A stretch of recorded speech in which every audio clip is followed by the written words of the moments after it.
Jai Sairam. Terima kasih Bapak Ibu semuanya. Kita sudah lewat cukup jauh dari jadwal yang kita tentukan. Mari kita bersama-sama menyambut dengan hormat Profesor Suresh Goin. Jai Sairam, Prof. Sairam para bhakta sekalian. Dengan limpah kurnia Bhagawan Baba, hari ini kita berjumpa di Sairama. Kita harap bahawa sesi Sairama ini akan bawa lebih arti dan makna kepada semua, especially pada hari golongan, golongan. Jadi saya ucapkan selamat hari raya Galungan. Galungan, yes. Selamat hari raya Galungan kepada semua orang para bhakta sekalian. Jadi minggu lepas kita cakap bahawa sedikit masa kita tumpu perhatian kepada hari Galungan ni, ya, erti, makna dan sebagainya. Betul? Ya betul, Prof. Ya. So mungkin daripada siapa-siapa yang boleh sedikit menerangkan pasal mengenai hari ini, dan kemudian kita akan bincang pasal hari. Ya. Oke, terima kasih Prof. Suresh. Karena hari ini kita berkaitan dengan Hari Galungan, kita harapkan pembahasan kita juga ada hubungannya dengan Galungan. Tetapi kalau kita pikirkan bahwa selama ini pembicaraan tentang purity semuanya nyambung dengan Galungan, ya. Nah, untuk itu mungkin kita minta Pak Korna Spiritual, Pak Putu Eka Putra untuk sharing sedikit tentang Galungan untuk kita semua. Sairam, silakan Pak Putu Eka Putra. Sairam. Ya, Hari Raya Galungan sebenarnya adalah rangkaian dari beberapa hari penting. Makna utamanya adalah ketika Dharma menang melawan Adharma. Ya, jadi hari ini biasanya dianggap puncak pertama hari rayanya adalah Hari Raya Galungan, dan nanti penutupnya adalah Hari Raya Kuningan. Nah, jadi itu berjarak 10 hari, Prof, dari Galungan ke Kuningan. Kita kadang menyamakan dengan Wijaya Dasami di India. Jadi Navaratri kemudian yang ditutup dengan Wijayadashmi. Ya, ada Hari Raya Wijayadashmi. Jadi mungkin kaitannya ada ke sana gitu. Tapi perayaan Galungan sebenarnya sudah dimulai 1 pekan sebelum Galungan. Galungan hari ini hari Rabu. Minggu lepas hari Kamis itu disebut dengan Hari Sugian Jawa, dan hari Jumat Sugian Bali. Jadi itu Sugian Jawa hari Kamis itu adalah when we purify the outer world. Friday, Jumat, we need to purify inner world. Jadi rangkaiannya seperti itu. And then hari Minggu kita disebut di Bali penyekeban. Ya, penyekeban itu simbolik hari untuk mengkontrol sense. Ya, we need to control our sense. And then hari Senin, hari Seninnya itu hari penyajan. Itu adalah hari ketika kita memperkuat komitmen kita untuk tetap ada di jalan kebenaran. Hari Selasa, sehari sebelum Galungan, yesterday, itu disebut hari penampahan. Itu disimbolkan sebagai hari untuk menyembelih sifat-sifat kebinatangan. Ya, animal qualities. Ya, qualities in ourselves. Ya, yesterday ya.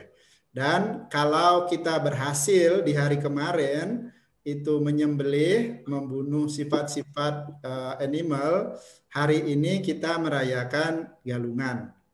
Ya, ketika dianggap kita sudah berhasil menundukkan sifat-sifat kebinatangan, hari ini kita merayakan Galungan sebagai hari kemenangan Dharma.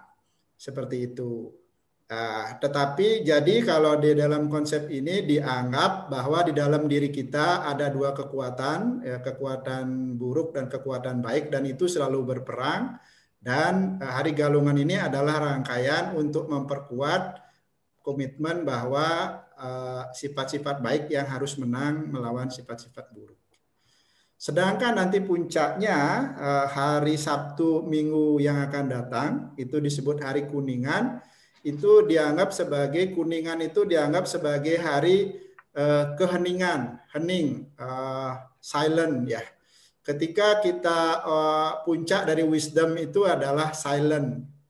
Ya, when we know the clarity itu adalah puncaknya. Jadi galungan itu adalah awalnya ketika sifat-sifat baik menang dalam diri kita, dan puncak dari wisdomnya adalah kuningan ketika kita mencapai silent itu, ya, keheningan itu. Seperti itu yang saya tahu, Prof.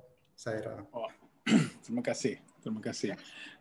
Kalau kita lihat balik semua hari-hari yang kita merayakan Hari Galungan ini, juga Hari Kuningan yang akhir 10 hari itu, kita lihat proses spiritual juga, yang semua ni spiritual proses, control senses, become pure, lawan adharma menjadi dharma, dan akhirnya di dalam kesunyian dan kesepian kita boleh merasakan atma kita. Jadi segala ini adalah externally kita diberikan banyak peluang untuk connect balik ke dalam. Jadi ini merupakan satu perayaan yang untuk Sati Sai Baba, untuk penganut Sati Sai Baba, tidak ada apa-apa masalah, kerana ini memang ajaran suami untuk lihat balik diri kita di dalam segala aspek.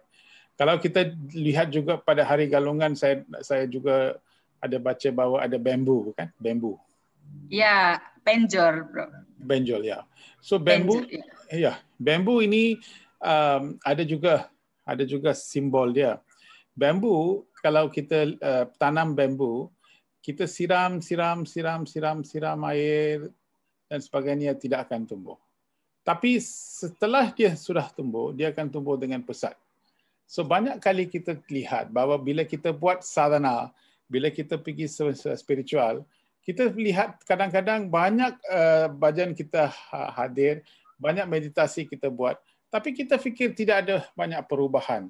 Tetapi pada satu masa, sesuatu akan berlaku sehinggakan perkembangan kita, spiritual kita menjadi lebih pesat, lebih besar dan lebih impact. Tetapi ada satu saat macam bambu, tiba-tiba dia akan tumbuh dengan begitu baik sekali. Jadi ini juga satu simbol yang mungkin kita boleh gunakan untuk mengingatkan balik signifikan pada hari ini. Juga pada hari ini saya rasa Hari Golongan, saya dapat tahu juga hari ini juga kita terima ibu bapa anak kan moyang yang ancestor semua tu yang ya, mereka pun akan jadi itu mereka akan juga melawat kita dan sebagainya. Jadi orang fikir bahawa ini ialah kepercayaan dan sebagainya, tapi sebenarnya orang yang meninggal ataupun ibu bapa yang meninggal ataupun grandparents dan sebagainya, kita tidak harus lupa. Jadi Hari Galungan juga merupakan hari gratitude, bahawa kita hidup di sini sebab mereka. Jadi apabila kita selalu mempunyai sifat gratitude ini, sifat bertimbang rasa dan sebagainya, maka kita ada kaitan dengan apa yang sudah berlaku. Ini akan memberikan kita sifat rendah diri, kita tidak akan menjadi seorang yang tamak ataupun seorang yang proud dan sebagainya, kerana kita datang daripada sesuatu keadaan yang mungkin di kebelakangan ni kita dapat ground asas kita ni tidak akan berubah kalau kita selalu berfikir tentang mereka.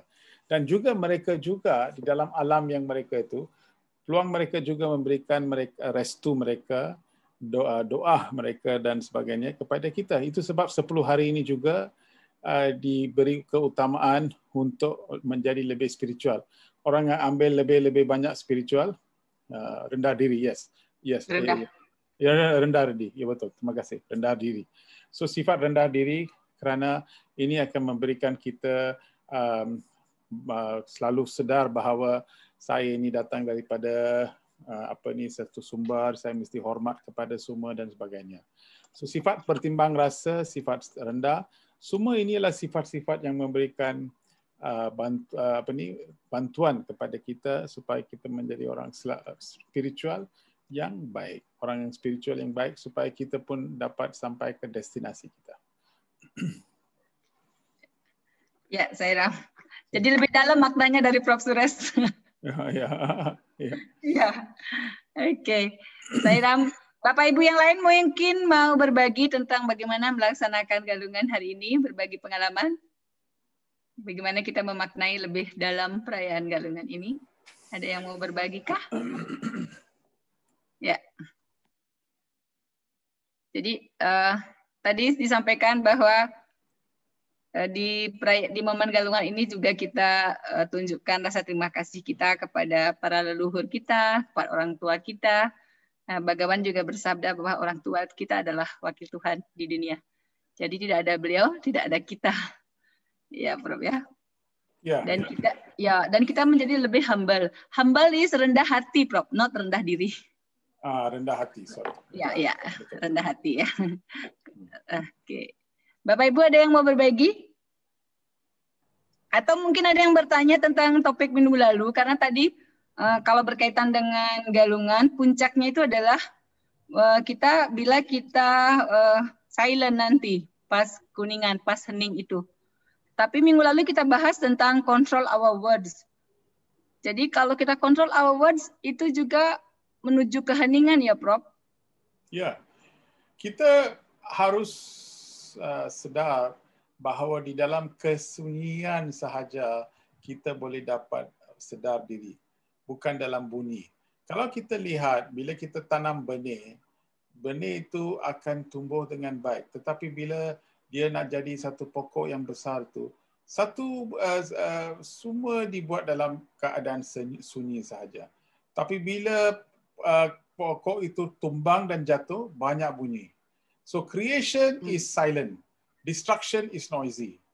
So bila kita selalu cakap ini, banyak energi akan keluar dan kita tidak akan dapat rasa bahagia di dalam diri kita. Jadi kalau kita tunggu 10 hari dan merasakan kesunyian itu atau silence and loneliness, itu begitu baik sekali, sebab itulah semangat yang kita connect balik kepada diri kita.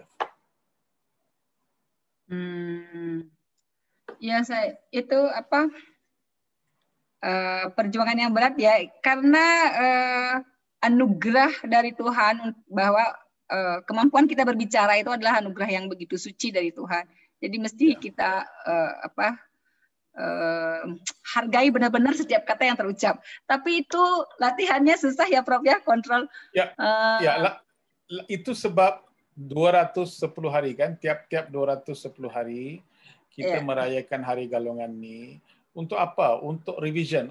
Kerana dalam peperiksaan, budak, you sudah belajar tak? Exam akan datang? Belum.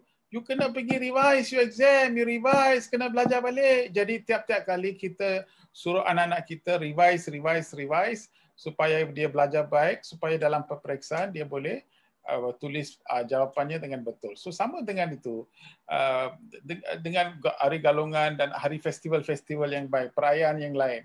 Semua ialah untuk mengingatkan balik, untuk revise balik apa sebab you berada di dalam dunia ini.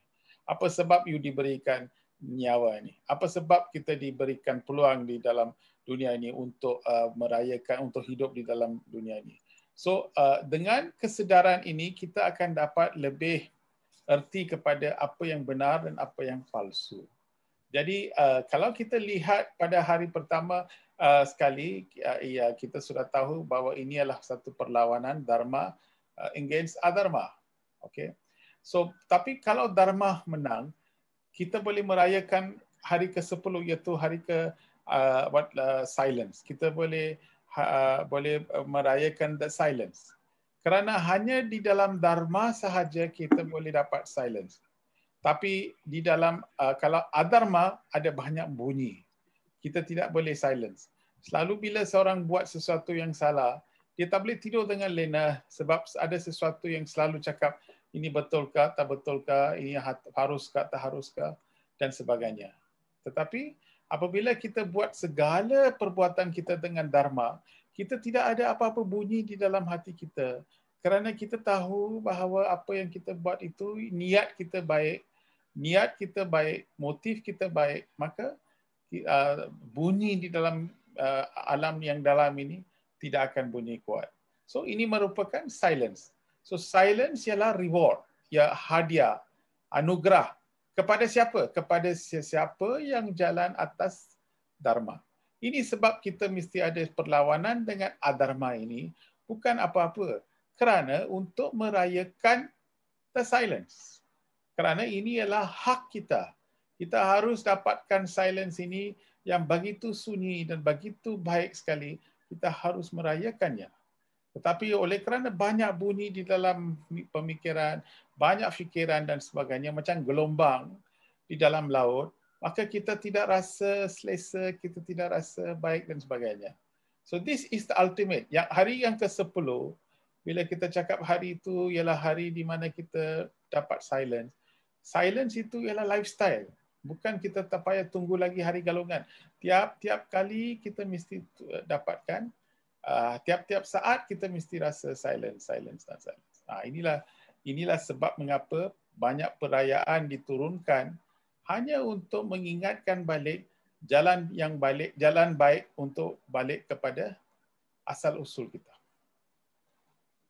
Ya, saya jadi kita ini sedang melangkah menuju silent ya, Prof.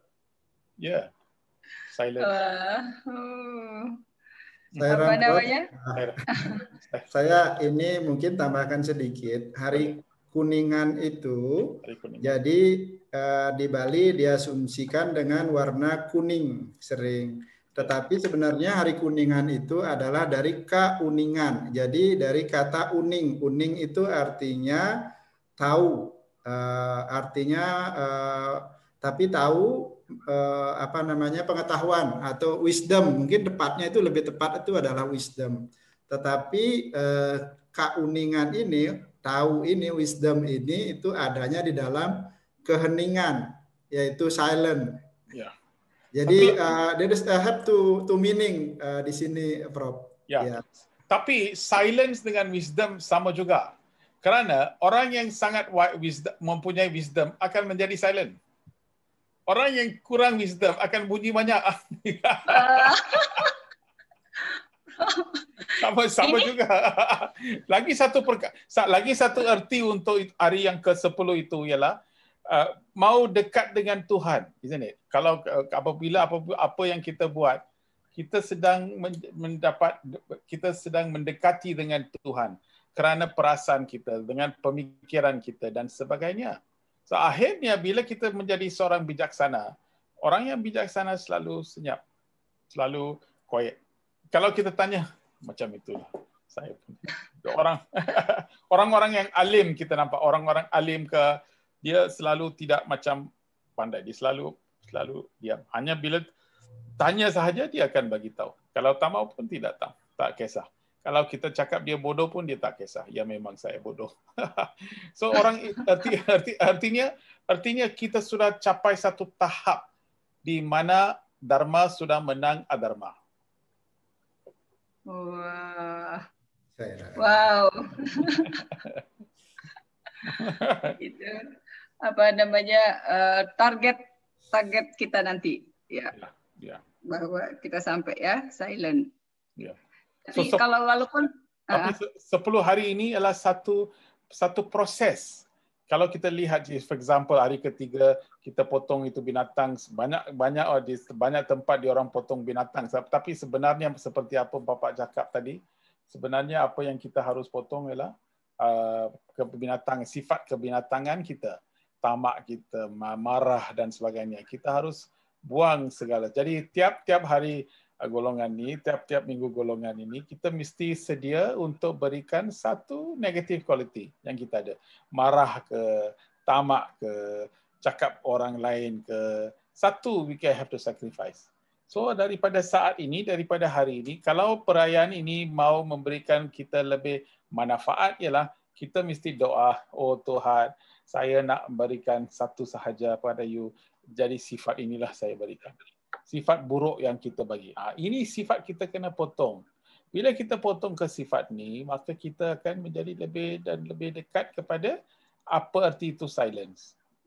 Bila kita sudah merasa silence yang daripada atma kita, bila kita boleh merasa silence yang kita dapat daripada diri kita, inilah self-realization sebenarnya. Inilah artinya self-realization. Jadi segala proses yang ditulis Idang ada di dalam hari 10 ini, ialah proses-proses untuk menjadikan seorang manusia merayakan apa yang ada di dalam diri mereka. Ya, ini poin penting, Prof.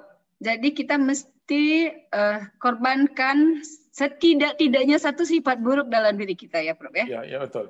Ya, sifat kita pasti tahulah sifat buruk kita. Saya jadi ingat itu, Prof. Saya jadi ingat cerita lucu yang Bhagawan sering bagikan. Jadi ada seorang bhakta yang diminta untuk mengorbankan satu hal ketika rayakan sesuatu. Terus karena dia tidak suka makan timun, dia bilang dia give up kekembar kan timun. Padahal harusnya dia give up makan daging. Karena dia tidak suka timun, dia bilang give up timun. Jadi itu lucu. Suami kasih humor seperti itu. Jadi jangan korbankan apa yang tidak nyaman, korbankan yang sesuatu buat kita progres. Yang korbankan sesuatu yang akan mengikatkan kita ke dalam dengan dunia ini. Itu yang kita harus mengkorbankan. Oh, iya. Oke.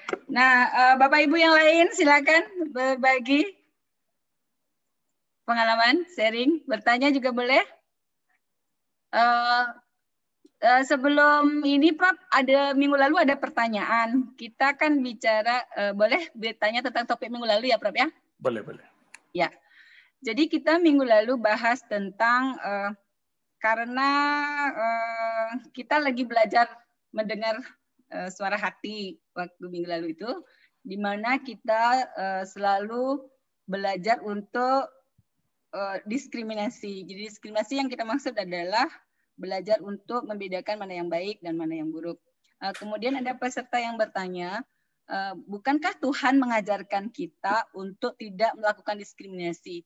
Jadi masih ada beberapa salah persepsi tentang diskriminasi. Jadi yang dikira kita diskriminasi yang kita jelaskan itu adalah tentang membeda-bedakan orang gitu. Mohon Profesor jelaskan lagi tentang diskriminasi. So diskriminasi ialah, for example, racial discrimination. Iaitu satu golongan masyarakat saja yang dapat faedah, satu lagi yang tak ada faedah. Atau gender discrimination, iaitu kaum perempuan tidak diberi, kaum ibu-ibu tidak diberi peluang, tetapi kaum lelaki mengambil peluang. Atau wealth discrimination, iaitu artinya orang-orang kaya saja harus boleh pergi sana dan orang miskin tak boleh pergi sana dan sebagainya. Banyak sekarang bila saya pergi South Africa, bila saya dijemput pergi Durban ke satu tempat, saya nampak dengan hairannya pada ini adalah dalam bila ada satu tempat di mana hanya orang-orang yang kulit hitam tu boleh tinggal dan orang-orang yang kulit putih itu tinggal di lain tempat masa dulu. Jadi artinya diskriminasi itu begitu kuat. Jadi bila Bhagawan bagi tahu diskriminasi, ini bukan diskriminasi secara ini. Diskriminasinya artinya haruslah pergi ke atma. Iaitu diskriminasi untuk faham dan tahu, like rokok for example. Rokok itu tidak baik. Tapi kita masih mau rokok kerana kita fikir bahawa rokok itu akan beri kita gaya, ya orang lain kawan-kawan saya rokok jadi saya pun rokok. Maka kita tidak ada mempunyai diskriminasi untuk kenal pasti apa yang betul dan apa yang salah. Jadi kita melakukan tabiat-tabiat yang salah dan merosakkan kesihatan yang membabitkan kebanyakan duit kita keluar dan sebagainya kerana diskriminasi kita rendah. Tapi kalau diskriminasi kuat, maka segala perbuatan kita harus fikir dan tahu apakah yang baik dan apakah yang tak baik. Itu mesti kita faham. Itu sebab dalam bhajan pun kita nyanyikan lagu Ganesha dulu daripada semua bila kita nyanyikan, kita beri keutamaan kepada Ganesha, Lord Ganesha. Kerana Ganesha ialah satu Tuhan yang beri banyak keutamaan kepada diskriminasi. Macam mana kita tahu? Sebab daripada what do you call trunk? Elephant trunk, what do you call? Belalai. Belalai. So belalai ini boleh masuk ke dalam air kotor, tapi air bersih saja diambil, yang kotor dia boleh leave behind. So apa arti itu? Arti dia di dalam kehidupan segala baik kita ambil, tapi segala yang tidak baik itu kita mesti faham dan tahu bahawa ini akan merosakkan kita. Jadi lagu pertama kita nyanyi ialah kepada dedikasi kepada diskriminasi. Kerana tanpa diskriminasi, kita pun bukan boleh jadi manusia, lagi-lagi kita tidak boleh jadi seorang yang lebih tinggi daripada manusia. So inilah asas untuk hidup di dunia ini. Ini adalah asas. Macam ini ada satsang hari ini. Ada banyak orang datang, tapi orang juga tidak dapat peluang untuk datang. Jadi diskriminasi mau datang ke, tak mau datang ke dan sebagainya. Jadi masa dia soalkan kepentingan sesi ini, maka itulah diskriminasi. So, jadi bila kita dapat beri keutamaan, maka dia akan datang sini. Tetapi kalau ada sesuatu yang lebih penting, dia akan pergi ke tempat lain. So inilah artinya, inilah peranan diskriminasi untuk membuat keputusan. Okey, Sairam. Semoga teman yang bertanya ini sedang mendengarkan, Prof. Nah, oke, Prof, yang diskriminasi ini yang dimaksud itu adalah WWK ya, Prof? Ya, WWK, betul. Ya. WWK. Oke. Jadi berbeda dengan diskriminasi tadi apartheid yang beda warna kulit. Ya, itu berbeda. Itu kita bila kita berdiskriminasi di WWK, kita menjadi lebih tajam, maka ini akan bawa kita untuk menghayati atma kita. Inilah diskriminasi, perkataan diskriminasi digunakan. Tapi bila di luar, mereka gunakan diskriminasi untuk pecah-pecahkan, untuk berpisah-pisahkan. Itu pun berdiskriminasi, tapi itu diskriminasi dengan satu cara yang salah. Apa yang kita harus gunakan ialah dalam Viveka, supaya kita boleh dapat tahu apa itu kebenaran dan kita terus pergi menghayati kebenaran. Jadi artinya di dalam diskriminasi ini kita boleh faham dan tahu semua orang tidak didiskriminasikan. Semua golongan masyarakat tidak didiskriminasi. Kerana apa? Kita lihat Tuhan di dalam dengan mata kita. Kita boleh lihat unity is purity. Kita boleh lihat bahawa unity is divinity. Mengapa kita boleh lihat macam itu? Sebab kita sudah mengaplikasikan Viveka di dalam kehidupan kita. Ya, Sairam, jelas sekali, Prof. Terima kasih. Selanjutnya pertanyaan ini, Prof. Bhagawan bisa mengubah semua keadaan. Beliau avatar. Tapi suami mengatakan bahwa suami tidak ikut campur untuk mengubah hati seseorang. Jadi harus usaha yang bersangkutan agar terjadinya perubahan. Mohon dijelaskan tentang itu, Prof. Okey, hati, mengapa perubahan di dalam hati tidak boleh diubah? Kerana hati dipengaruhi oleh karma kita. Apa karma yang kita buat di sebelum ini mempengaruhi fikiran kita, mempengaruhi hati kita.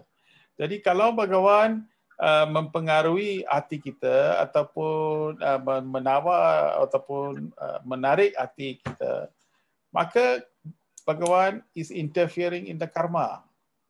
Jadi karma itu hanya dengan usaha kita sahaja. Itu sebab di dalam interview room saya ambil tangan suami letak atas kepala saya.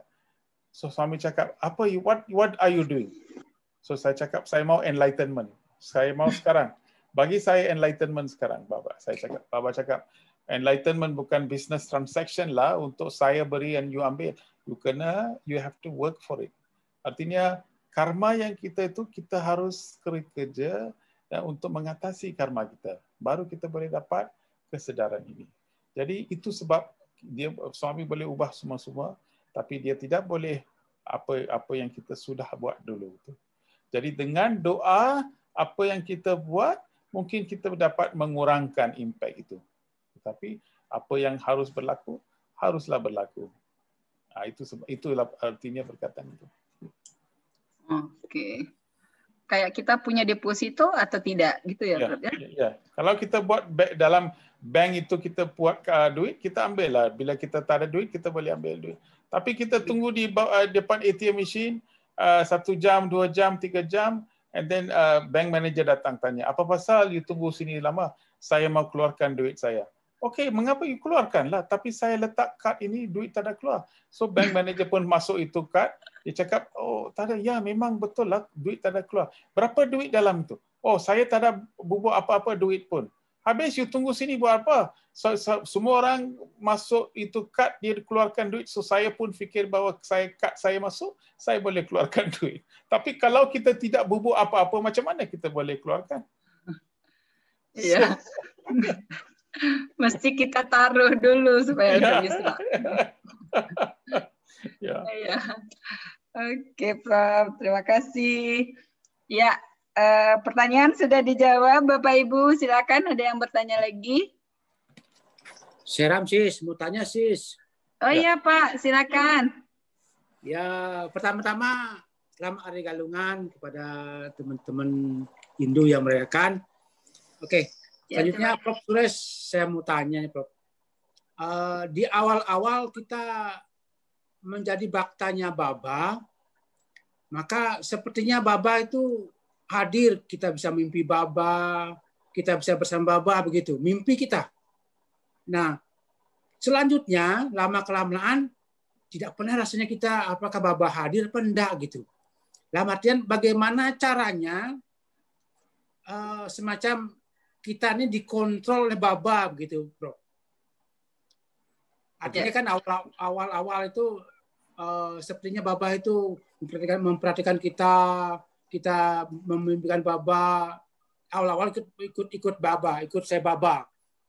Nah, di perkembangan selanjutnya Baba kok tidak pernah kita mimpi Baba atau bagaimana dengan Baba gitu. Jadi kita lewat saja begitu. Kita udah ikutin semua rasanya. Tapi rasanya apakah Baba hadir apa enggak gitu. Dalam artian bukan meragukan. Bagaimana caranya supaya Baba itu tetap apakah kita memimpikan apa gitu, Bro? Prof. So, artinya pada mula-mulanya bila nak masuk ataupun mau mengenalkan, oleh sebab kaki kita lemah, kita gunakan tongkat. Jadi untuk tongkat ini ialah sebagai supaya kita bantu supaya kita boleh jalan. Tapi setelah masuk ke Satisai Organization, kita dapat lihat, dapat baca dan sebagainya, kaki kita sudah kuat. Jadi Baba harapkan kita boleh jalan. Tapi masih mau pegang kepada tongkat dan tidak percaya kepada kaki kita, maka kita selalu dengan external force. Apa Baba mau daripada kita ialah, ia pada permulaannya is external. Sudah lihat, sudah nampak dan sebagainya. Tapi sekarang kita mesti mempunyai sayap untuk terbang. Kita mesti terbang. Kita mesti cuba. Kita mesti masuk. Bila kita, di manakah kita boleh rasa suami? Bhagawan bagi tahu. Inilah rahsia. Bapa tahu. Effort is proportional to grace. Inilah bahasa Inggeris ya. Effort artinya usaha. Usaha itu proportional kepada grace. Grace ialah anugerah. Lebih usaha, lebih anugerah. So, manakah suami berada, manakah suami punya presence, manakah suami punya sayang, ialah kepada usaha kita. Jadi, bila kita sangat-sangat usaha untuk faham, untuk tahu dan untuk mempraktikkan nilai-nilai murni yang diajar oleh Bhagawan, dan di saat-saat itulah kita boleh rasa suami. Itu saja. Dan apabila kita mempraktikkan ini, mesti ada banyak challenges, banyak cabaran, banyak halangan dan sebagainya. Di saat-saat itulah kita boleh lihat kuasa Satisai Baba yang akan datang untuk tolong kita supaya kita boleh hidup dengan nilai-nilai yang baik. So, kita harus sanggup masuk ke dalam dunia, masuk ke gelanggang dan terus memperjuangkan dengan nilai-nilai yang baik, dengan apa-apa pun kita tidak mau lupa Begawan, kita mau hidup dengan segala ajaran-ajaran yang telah diberikan kepada kita. Di saat itulah kita boleh dapat lihat suami dengan betul. So, yang kita harus tanya ialah angin sedang tiup, tapi kita di dalam bilik. Bagaimana itu angin boleh rasa, tak boleh rasa? So, apa Bhagawan bagi tahu? Kita harus buka pintu keluar daripada rumah supaya kita boleh rasa anugerah angin anugerah yang tiup ini. Tapi kalau kita duduk di dalam bilik dan kita tidak mau keluar, macam mana itu angin boleh rasa? So, kadang-kadang kita di dalam 4 kurung sahaja. 4 kurungan artinya di dalam comfort zone. Jadi artinya kita duduk di dalam satu tahap sahaja. Kalau kita sanggup buat sesuatu, banyak kerja, banyak suami punya mesin dan sebagainya, tiba-tiba kita boleh rasa angin tiup dengan begitu kencang. Dan dari angin dengan angin itu kita boleh dapat angin anugerah. Tiup akan terus tiup dan kita boleh rasa suami love ataupun kasih sayang suami. Oke, terima kasih Prof. Terima kasih. Ya. Terima kasih Pak Prof. Setapa. Yes. Ya, Sairam. Prof, pernah juga Bhagawan menyampaikan bahwa di awal-awal para bakta kenal Bhagawan mungkin ada banyak dapat keajaiban, banyak lila, miracle, dream. Ya, betul. Tapi itu hanyalah seperti memberikan visiting card, calling card. Visiting card. Kita nggak selalu terus dapat calling card kan, jadi mesti kena involve kayak gitu. Ya, Sairam. Ya, tapi ada banyak orang just tahap calling card saja. Oh, ada Vibhuti datang, ada Vibhuti ini, Vibhuti. So, okay, itu sudah datang. Satu hari saya pergi ke UK. Di UK, itu rumah, semua bahagian rumah itu ada Vibhuti datang. And Vibhuti, mereka kutip Vibhuti ini dalam Horlicks, botol yang besar. Dan disimpan dalam almari. Almari itu penuh dengan Vibhuti sini, Vibhuti sana, tiap-tiap foto Vibhuti. Dan hari-hari ada banyak orang datang untuk lawat rumah ini supaya dia nak lihat miracle satu suami. So dia orang jemput saya pun di UK, so saya pun pergi ke rumah itu dan saya lihat banyak orang datang dan dia lihat miracle. Kemudian saya bagi tahu, okay, saya nak tanya, miracle ini datang, okay, ini miracle Vibhuti datang, semua tu, okay. Tapi dengan Vibhuti datang ini dan kita lihat Vibhuti ini, apakah faedah kepada saya? Yes, saya tahu Vibhuti datang. Saya tahu satu rumah penuh dengan Vibhuti. Tetapi apakah mesej kepada saya? Mesej kepada saya ialah satu sahaja. Kehidupan saya pun mestilah menjadi Vibhuti. Artinya mestilah putih sebagai kita mesti murni dan putih sebagai Vibhuti. Akhirnya kehidupan saya seorang akan datang dan kemudian mereka akan bakar badan saya menjadi Vibhuti juga. Jadi Vibhuti merupakan satu transien, dia beri message kepada saya. Wahai manusia, kamu hanya akan tinggal di sini sekejap sahaja.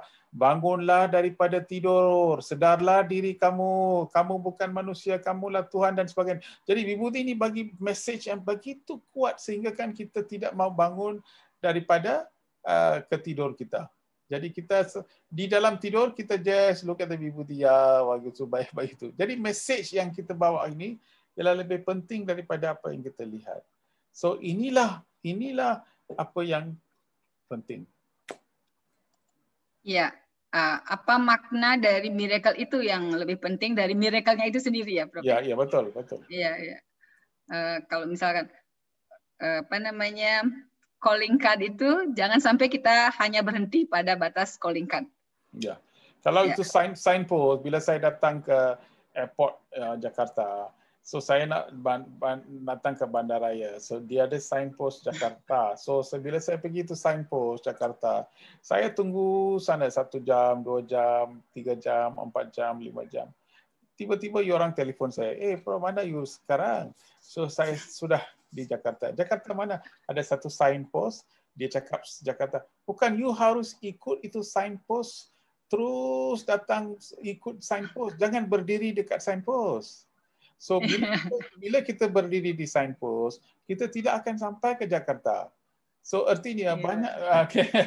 So miracle semua itu bagus, begitu baik, tetapi semua ialah signpost kepada sesuatu message yang kita harus hidup di dalam kehidupan supaya tiap-tiap orang boleh menjadi message itu. Tiap-tiap orang mestilah menjadi satu petunjuk kepada bukan saja diri kita, tapi satu petunjuk kepada orang lain dan sebagainya. Jadi cara inilah kita harus hidup, dan cara inilah suami cakap your life is my message, my life is your message.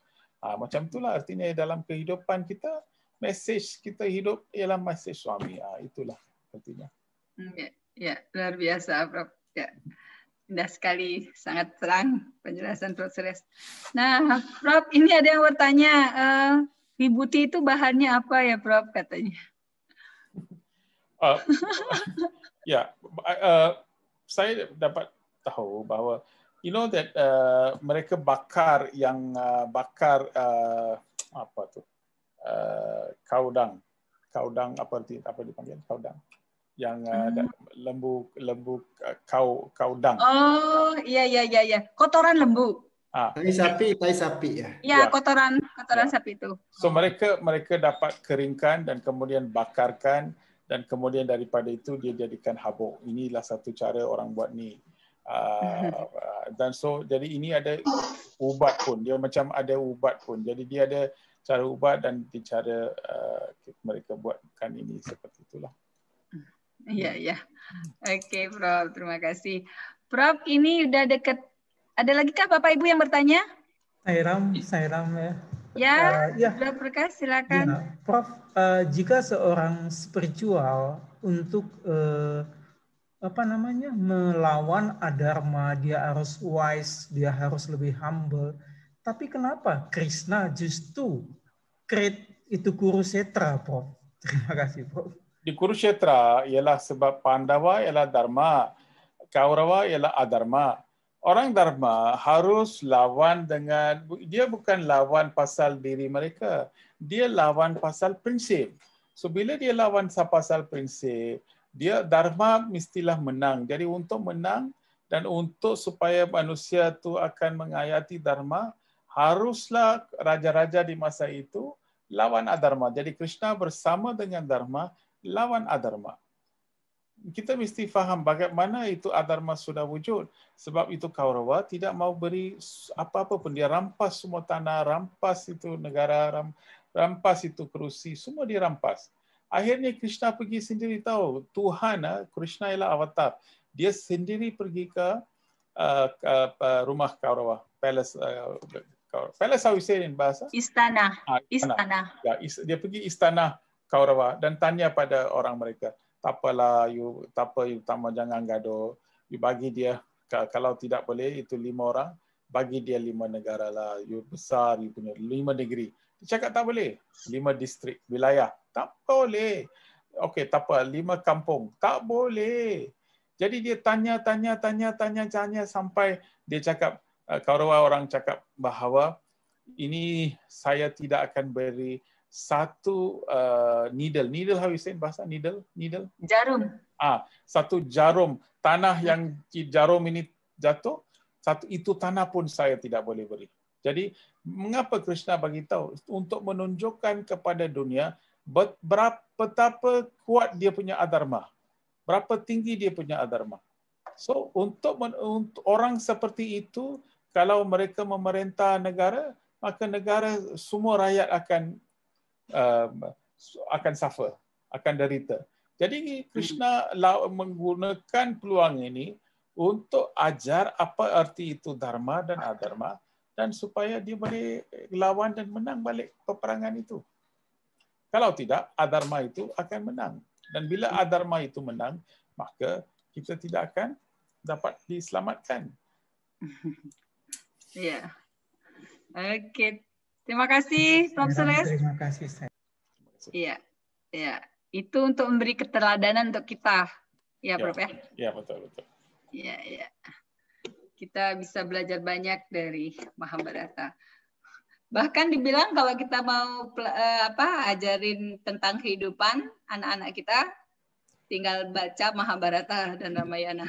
Ya, itu dua cukup, sudah cukup. Kalau kita boleh baca dan sudah faham semua aspek Ramayana dan Mahabharata, dan anak-anak kita boleh hidup di dalam dunia ini dengan ajaran itu sudah cukup. Mereka akan dapat banyak peluang untuk hidup dengan begitu baik sekali.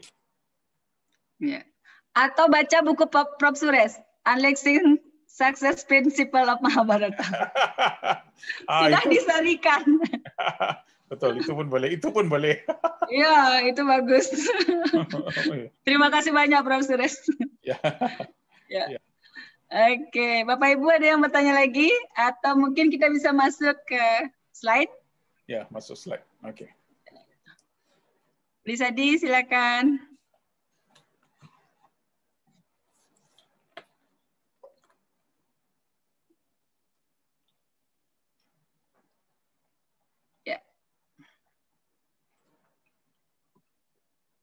Oke, Sairam,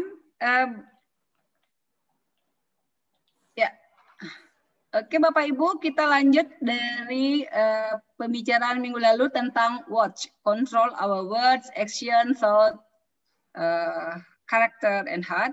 Nah sekarang yang slide yang selanjutnya adalah oleh karena itu syarat pertama adalah menyingkirkan semua bentuk pikiran buruk, keegoisan, kesombongan, dan sifat-sifat lain yang tidak diinginkan yang masih melekat di hati, sehingga kualitas keberadaan dari cinta kasih dapat menemukan tempat tinggal yang selayaknya di dalamnya.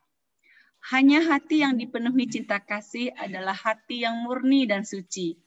Oleh karena itu, engkau harus melakukan kegiatan pelayanan dengan semangat cinta kasih. Engkau tidak perlu khawatir tentang nama baik atau ketenaran. Ketenaran bukanlah produk komersial atau komoditas yang dapat diperoleh dari seseorang.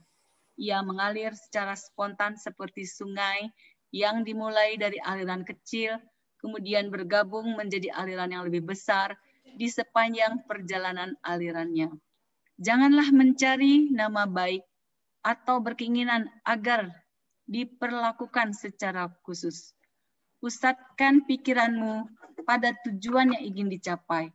Penuhi hatimu dengan cinta kasih dan libatkan dirimu dalam pelayanan. Saya. Jadi apa yang dimaksudkan di sini adalah Bhagawan mau inilah cara-cara bagaimana kita dapat memurnikan hati kita. So syarat pertama ialah untuk menyingkirkan semua bentuk fikiran buruk, keegoisme, kesombongan dan sifat-sifat lain yang tidak diinginkan yang masih melekat di hati sehingga kualitas berkecerdasan dan cinta kasih dapat menemukan tempat tinggal. So yang pertama sekali kita harus lihat, buat analisa di dalam diri kita. Adakah saya seorang sombong? Ataupun kita lihat, kalau kita berani ya, ini satu. Kalau kita berani, okey, kita bagi kepada kawan-kawan kita, adakah saya sombong? Jadi kalau dia boleh cakap kawan-kawan saya memang you sombong dan 10 orang cakap sama seperti itu, maka dengan 10 orang ini mereka dapat lihat bahawa ya memang ini ada sesuatu kesilapan yang saya ada. Ada seorang perempuan di sekolah saya, di universitas saya, PhD student, saya punya PhD student. Satu petang dia datang ke bilik saya tanya satu soalan bahawa mengapa perkara ini boleh berlaku, mengapa sesuatu tentang kerja dia lah. Tiba-tiba dia menangis dan dia terus keluar daripada bilik saya. Kemudian lepas 3 minit dia datang balik ke bilik. Dia cuba, so saya pun tidak tanya mengapa dia menangis. So dia terus bersambung dengan discussion saya, dengan perbincangan saya. Tiba-tiba lagi sekali dia menangis dan dia terus keluar. Dan saya bagi dia tissue paper. So dia menangis. So apa sudah jadi, saya cakap. So dia cakap pada hari itu boyfriend dia sudah berpisah. Dia cakap macam itu. Boyfriend dia sudah pisah. So saya pun cakap, okey tak apa, you menangis dululah. So dia nangis. Saya cakap, ini boyfriend pertama ke? Dia cakap bukan. Habis boyfriend berapa? So inilah boyfriend yang 9. So 9 boyfriend dia sudah pecah macam tu. Ada perhubungan dan kemudian dia pecah. Ada perhubungan, dia pecah. Dan dia menangis. So saya tahu saya tidak boleh sambung perbincangan saya tentang kerja yang saya harus bagi pada dia kerana fikiran dia sudah terganggu. So apa yang saya buat? Saya ambil satu kertas putih yang bersih dan kemudian saya suruh dia tulis dalam pen biru. Saya bagi tahu dia senaraikan lelaki itu 1, 2, 3, 4, 5, 6, 7, 8, 9. Dan kolom yang kedua saya suruh dia tulis masa, iaitu tahun berapa ke tahun berapa. Dan kolom yang ketiga pula pada hari yang you pisah dengan dia, mengapakah you berpisah? Dia cakap pada you, saya berpisah dengan you kerana ini. So saya mau itu perkataan kerana ini. So saya mau you tulis perkataan itu. So dia ambil 45 minit untuk habiskan, dia mula berfikir, kemudian dia tulis. Berfikir, dia tulis. So 45 minit. Saya berdiri di situ, saya bersabar, tunggu sampai dia habiskan apa yang dia tulis. So saya cakap sudah, dia cakap sudah. Okey. Sekarang letak itu pen biru ke bawah dan ambil pen merah. So dia ambil pen merah dan dia tulis dan saya suruh dia circlekan ataupun bulatkan perkataan-perkataan yang sama di dalam 9 perkataan yang budak-budak itu sudah cakap pada you. Iaitu bulatkan, iaitu manakah common words. Saya berpisah kerana. So ayat itu cari perkataan-perkataan yang sama. So dia ambil pen merah dan dia bulatkan. Lepas dia bulatkan semua, saya tak cakap pada dia, okey, ambil kertas ini, lihat balik apa yang you bulatkan. So dia bulatkan. Adakah 99 orang itu berpisah kerana ada satu sebab? So dia lihat balik, dia cakap, betul jugalah. Betul lah, 99 orang berpisah kerana mereka cakap yang bahawa saya ada satu kelemahan. Jadi artinya, adakah 9 orang itu salah ataupun you salah? So dia cakap, memang saya salah. So jadi kalau you salah, bukankah ini masanya untuk membetulkan itu? Kalau you tidak membetulkan ini, segala perhubungan itu tidak akan sustainable, tidak akan last. So dia mula berfikir, kemudian dia bersyukur dan terima kasih dan dia keluar. Dengan cepat dia habiskan PhD, dia dapat cemerlang, dia sudah kahwin dan ada dapat anak dan sekarang dia begitu baik sekali. So, arti apa yang saya maksudkan ialah bila kita tidak faham, tidak sedar apakah kesilapan, kelemahan kita, inilah masalahnya untuk dapat lihat diri kita. So dalam satsang ini yang kita dapat lihat, banyak perkataan-perkataan suami gunakan adalah semata-mata untuk menjadikan satu cermin supaya kita dapat lihat diri kita, supaya kita dapat mengenal pasti apa itu kelemahan di dalam diri kita, supaya kita boleh dapat mengatasinya. So inilah, dengan cara ini sahaja kita boleh faham apa itu buruk, apa itu egoisme, apa itu kesombongan dan sifat-sifat yang tidak diinginkan. So dengan inilah sahaja kita boleh buat. Okey, bila saya bagi tahu lecturer saya dan sebagainya, mengapa you buang masa begitu banyak untuk buat ni, saya cakap kalau saya tidak buat demikian, maka student ini memang dia tidak akan pas ataupun tidak akan buat kerja dia dengan baik kerana di dalam gangguan fikiran ini. So segala kefikiran itu haruslah murni dan kita mesti faham bahawa kalau fikiran itu terganggu, maka kita tidak akan capai kecekapan kita. So inilah satu perkara yang kita buat. Apa pasal saya buat? Sebab saya sayang pada student saya. saya tidak anggap student-student yang datang kepada saya sebagai student. Saya lihat betul-betul kalau anak saya macam mana saya boleh. Kalau ini brother saya macam mana. So inilah perhubungan saya dengan student saya semua macam ini. Jadi bila saya bersara pun mereka semua datang, semua macam-macam lah. So artinya kita harus ada relationship, kita mesti murni dengan orang yang kita mesti sayang dengan begitu baik sekali sehingga kan kelemahan pun kita boleh dapat kenal pasti untuk mereka. Tetapi suami sudah bagi tahu cara mereka. Cakap 3 kali baik dan 1 kali kelemahan. Itu okey. Jangan cakap 3 kali kelemahan dan 1 kali baik. So bila kita nak sebut apa-apa kelemahan, bagi tahu 3-4 perkara yang baik, baru kita boleh baru kita ada hak untuk memberitahu mereka kelemahan. Wah. Biasanya lebih gampang melihat kelemahan ya, Prof. Iya. Iya. Dan langsung ingin menunjukkan kelemahan orang itu. Yeah. Wah, gawat itu. Iya. Apa namanya, Prof. Suresh? Bila tidak ada orang lain yang membantu kita menunjukkan kelemahan kita, bagaimana caranya kita menyadari kelemahan kita? Ya, untuk menyadari kelemahan kita pun ialah anugerah Tuhan. Kerana bila kita masanya sudah tiba untuk mengenal kelemahan kita, Tuhan akan hantar orang yang berkenaan untuk memberitahu kita bahawa kita ada kelemahan di sini. Kerana kelemahan itu ataupun kesilapan yang kita buat itulah yang memberikan kita di dalam perangkap karma kita. So, bila kita masa sudah tiba, maka orang yang baik akan datang dalam kehidupan kita untuk memberitahu kesilapan supaya kita boleh buka perangkap, boleh buka jail dan terus keluar. Boleh buka lock-up dan terus keluar. Jadi, apa yang kita harus buat ialah selalu kita mesti doa untuk dapat peluang untuk kerja dengan baik, untuk fikir yang baik dan sebagainya.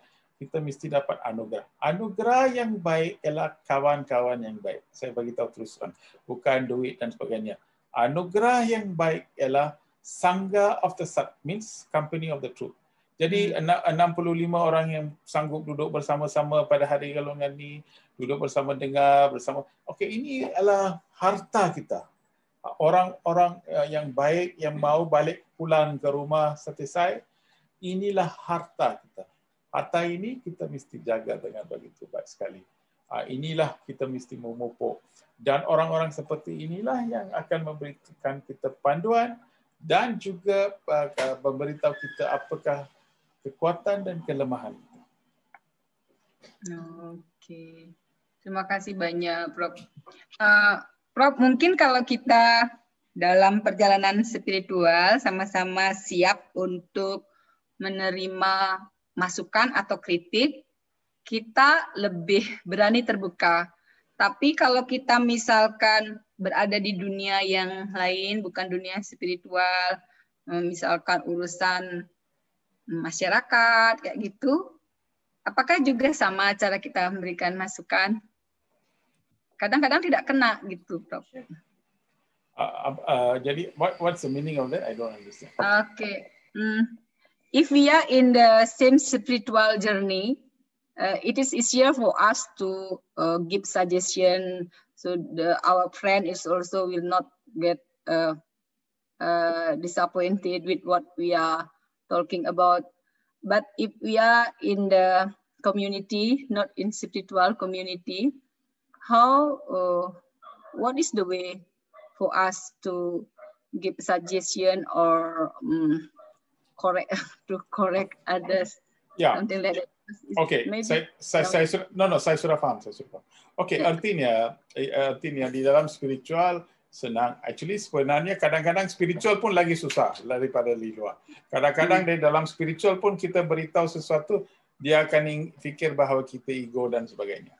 So itu pun susah. Tetapi matlamat menjadi spiritual ialah lampu kita sekarang menjadi lebih kuat dan lebih sinar. Bila lampu kita kuat dan lampu kita sinar, Di mana-mana kita pergi pun lampu itu mesti sinar dan mesti kuat. Jadi di mana-mana golongan masyarakat ataupun di pejabat atau di mana-mana, kalau kita sebut sesuatu, mesti orang boleh dengar kerana dia tahu bahawa niat kita itu bersih, niat kita itu baik dan cara kita baik, cakap itu pun baik, mereka akan sanggup terimanya. Itu sangat bergantung kepada sifat-sifat kita yang kalau kita cakap bahawa kita spiritual, memang sifat itulah, akibat spiritual itu bergantung kepada sifat kita. So sifat itu yang kita ada di dalam diri kita, sifat baik, sifat murni, sifat tulus dan sebagainya akan dihayati oleh orang ramai dan mereka akan dengar apa yang kita cakap. Oke. Terima kasih banyak, Prof. Jadi kalau memang kita sudah spiritual, maka di komunitas lain pun kita pasti akan inspire gitu ya, Prof ya. Betul. Ya, ya. Terima kasih banyak, Prof. Suresh. Oke, Bapak Ibu, silakan kalau ada yang berkomentar atau bertanya tentang poin ini. Oke, ini pun suami, di second paragraph pun jawapan itu sudah ada. Bapak suami cakap, hanya hati yang dipenuhi cinta kasih adalah hati yang murni dan suci. Oleh kerana itu, engkau harus melakukan kegiatan pelayanan dengan semangat cinta kasih. Engkau tidak perlu khawatir tentang nama baik atau ketenanan. Ketenanan bukan produk komersial atau komoditas yang boleh diperoleh. Itu sudah itu yang saya begitu. Iya. Oke, tidak usah khawatir ya. Ya. Luar biasa ini untuk kita terapkan. Ya. Terima kasih sekali lagi, Prof. Bapak Ibu silakan komentar, sharing, pertanyaan. Ada tadi Pak Gede Sejana raise hand. Ada yang mau di-sharing Pak Gede Sejana? Tadi saya lihat raise hand beliau. Oke. Mungkin salah pencet ya. Ya. Nggak apa-apa. Mungkin salah pencet, Prof. Ya. Sairam.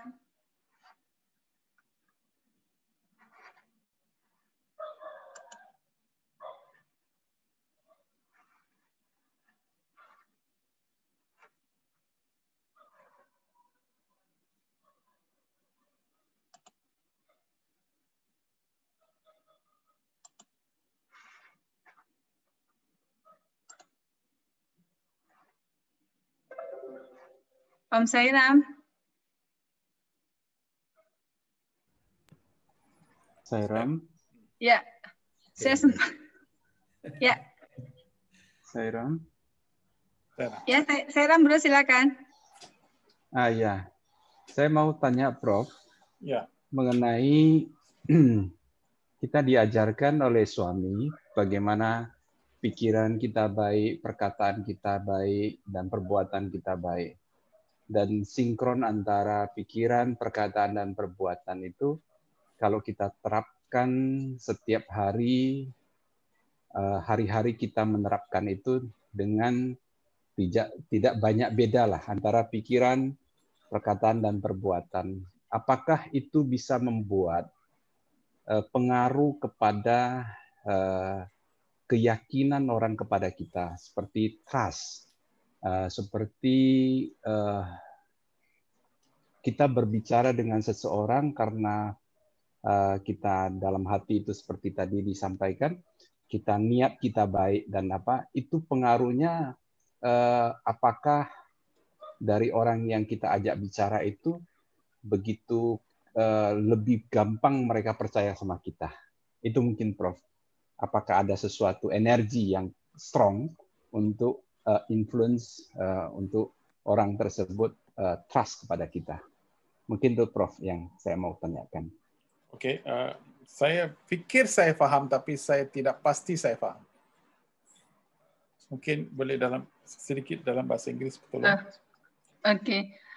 If we have an harmonies in thought, word, and deeds, does it guarantee that will attract people to trust us in our relationship, something like that? Oh, lebih. Ini mesti, bukan mesti 100% mesti. Jadi apa yang penting sekali ialah bila kita fikiran, perbuatan dan apa yang kita buat dan fikir dan rasa, bila itu sudah satu, bila kita beralignment menjadi satu, maka saya macam seminggu lepas saya bagi tahu, tirai itu akan slowly buka. Kita akan perlahan-lahan tirai itu buka, maka kita boleh dapat lihat atma kita. Atma itulah yang memberi sinaran melalui kita kepada dunia. Jadi sinaran itulah mempunyai daya yang kuat, daya yang akan menarik orang yang baik, daya yang akan memberikan kita banyak keyakinan, dan daya yang memberikan mereka kepada orang lain keyakinan dengan diri kita. Jadi seorang businessman yang selalu telus akan dapat lebih banyak bisnes. Seorang yang buka kedai akan dapat lebih banyak customer. Seorang cikgu akan boleh dapat lebih banyak student untuk ajar dan sebagainya. Jadi banyak lagi peluang kita akan dapat apabila head, heart and hand akan menjadi satu. Ini guaranteed. Ini bukan falsafah. Ini mesti, ini adalah satu kebenaran yang besar. Ya. 100%. Ya. Terima kasih, Brother Sri. Sairam. Bapak Ibu yang lain silakan. Ada yang bertanya lagi?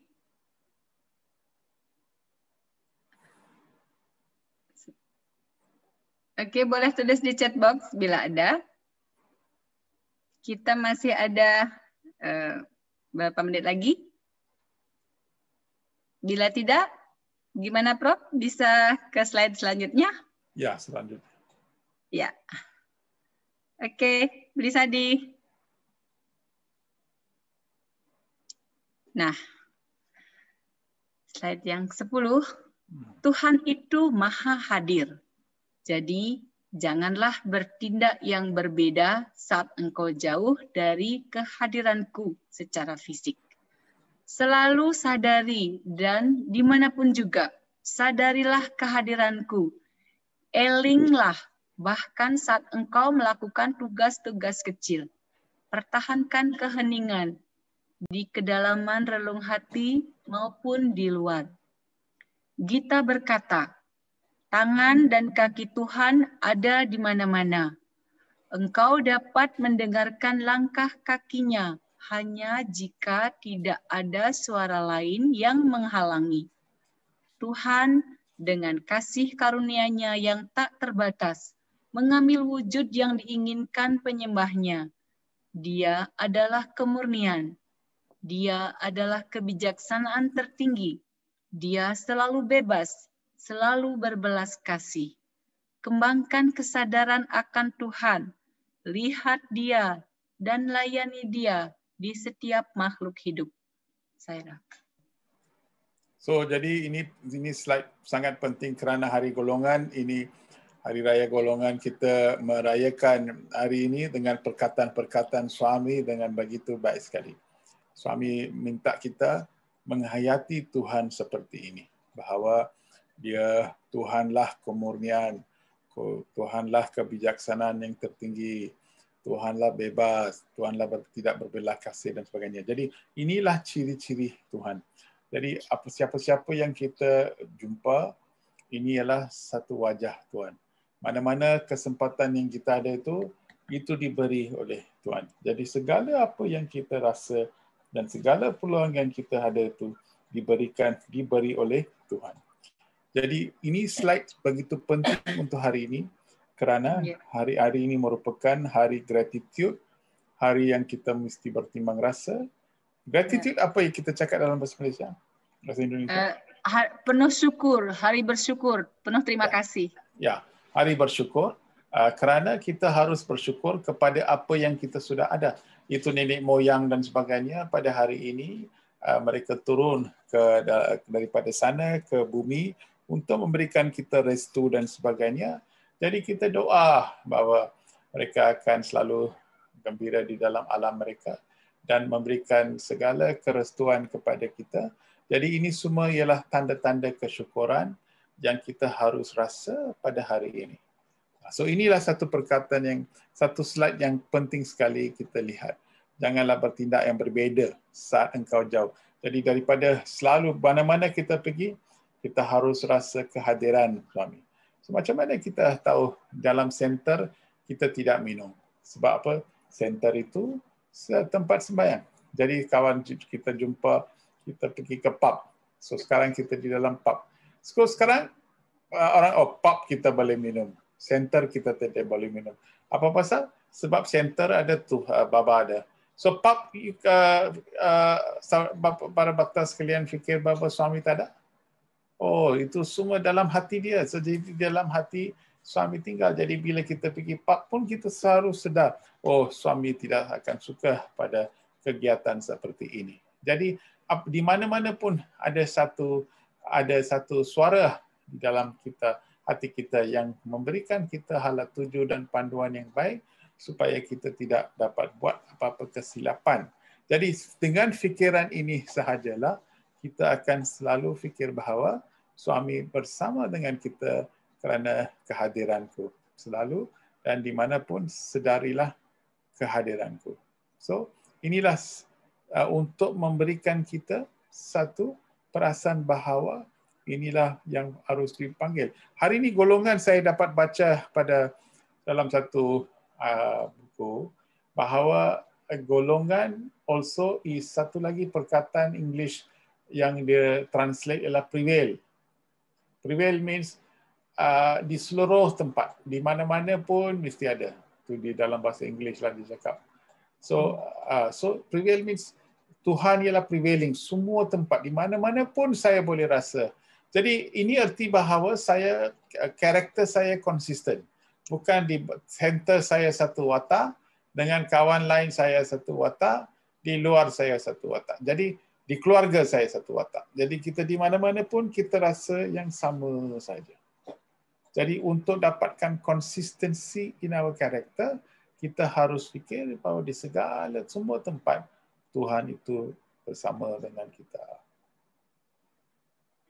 Wah, Sairam, Profesor speechless. Ya, ini kita betul-betul bersyukur sekali di hari yang suci, hari Galungan ini, kita dapat hayati maknanya dengan lebih tinggi. Luar biasa sekali. Semoga apa yang Prof. Sules sampaikan ini benar-benar tertanam di hati kita dan kita hayati untuk sampai ke Galungan berikutnya. Yeah. Jadi pesan ini langka kita bahas, Prof. Ini nyambung sekali. Ini anugerah luar biasa dari Begawan. Sairam, terima kasih banyak, Prof. Yeah. Nah, ya, Bapak Ibu mungkin Pak Putu Switra sudah sampai di rumah Sairam. Tadi ngikutin dari perjalanan. Sairam, Pak Putu Switra. Apakah beliau sudah join? Kita dapatkan pesan Galungan yang begitu indah dari Prof. Suresh. Sairam, Piputu.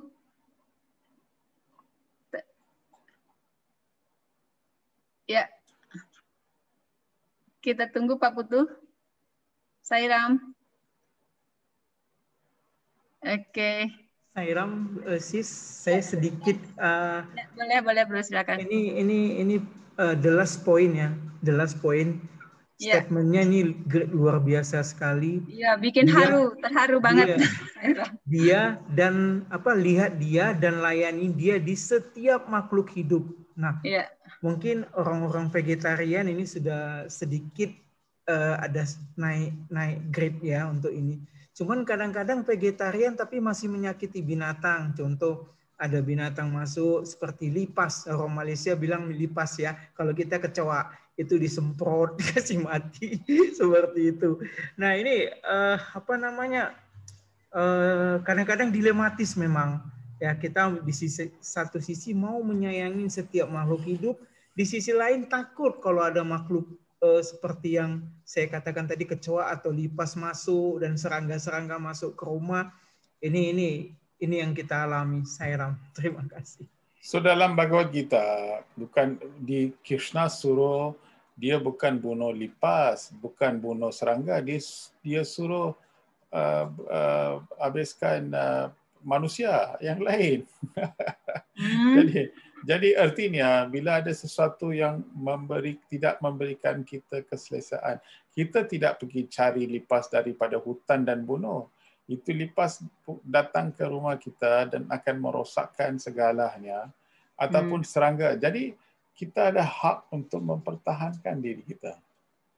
So so kalau katakanlah, saya pun katakan, kalaulah ular datang di dalam rumah, bukan niat ular itu mau datang ke rumah, dia tersilap masuk ke dalam rumah, ataupun daripada hutan dia mau tempat yang sejuk, lebih sejuk kerana hutan sekarang sudah panas.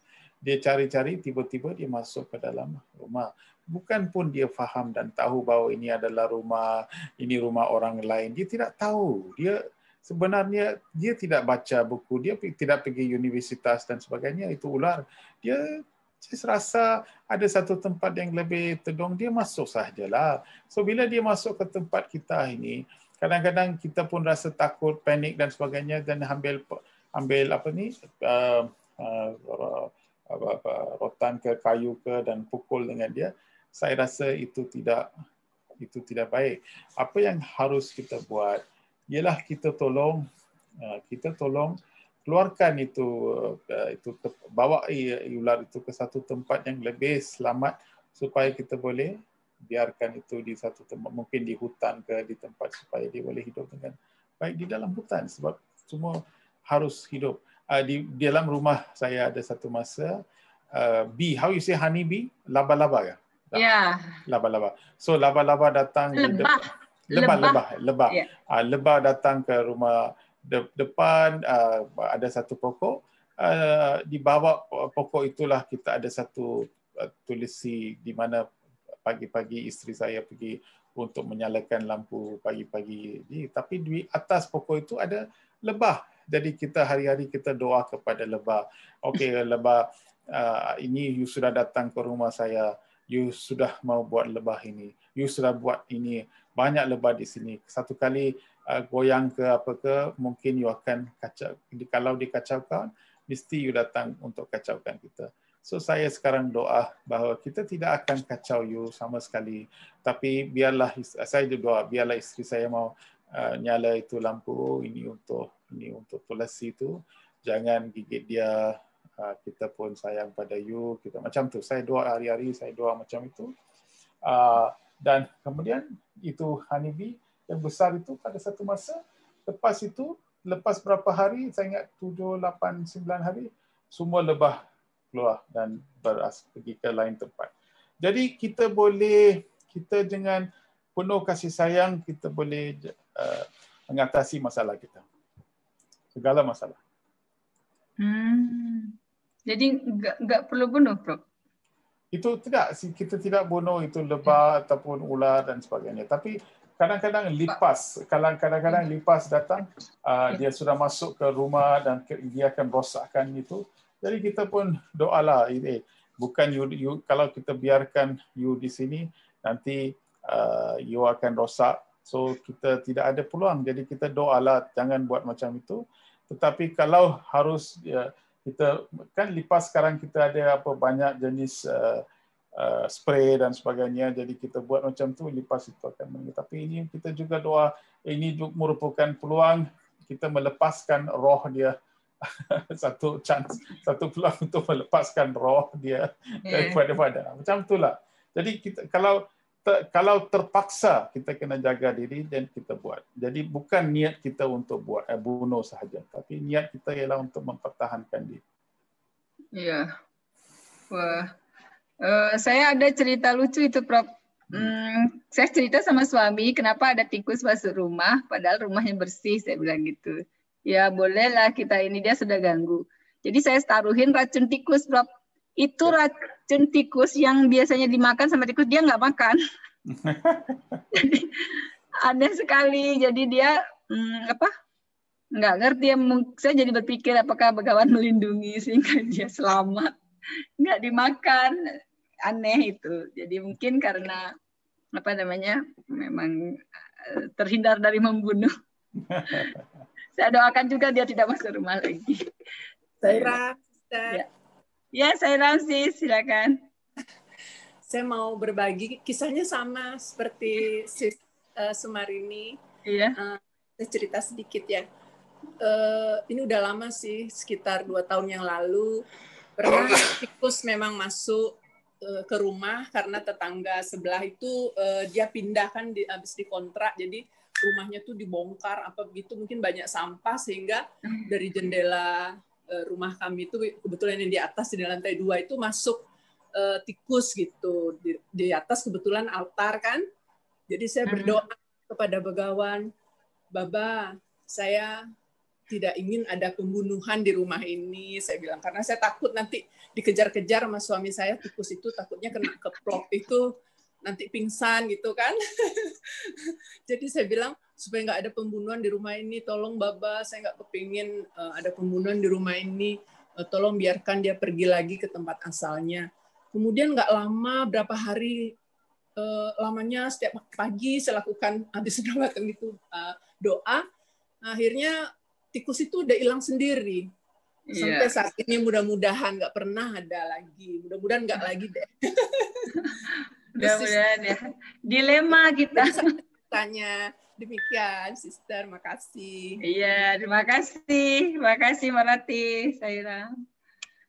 Oke, Sairam, Bapak Ibu, kita sudah sampai di penghujung acara. Adakah yang mau bertanya atau sharing?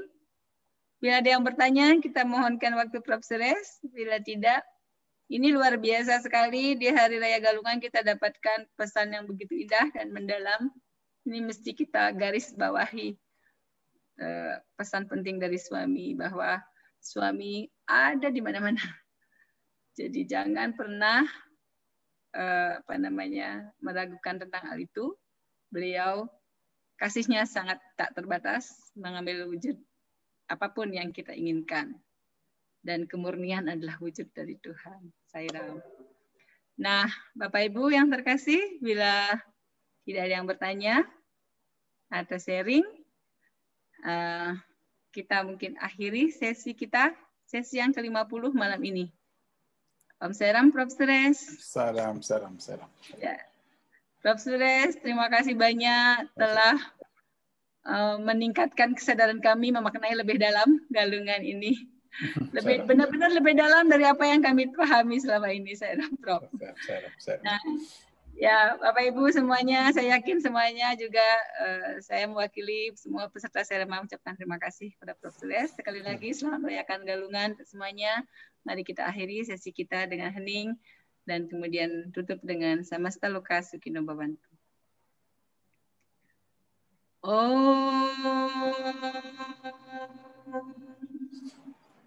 Samasta Loka Sukino Bhavantu. Samasta Loka Sukino Bhavantu. Samasta Loka Sukino Bhavantu. Om Santi Santi Santi. Jai Sairam. Sairam. Terima kasih Prof. Suresh. Bapak Ibu boleh. Sairam. Kita jumpa lagi. Sairam. Terima kasih. Sairam. Selamat hari galungan. Ya, terima kasih, Prof. Terima kasih. Sairam. Terima kasih. Terima kasih Prof. Suresh. Sairam. Terima kasih, Oke, Prof. Bro Giri, boleh? Sairam. Terima kasih, Prof. Sairam. Bro Giri ada pengumuman, silakan.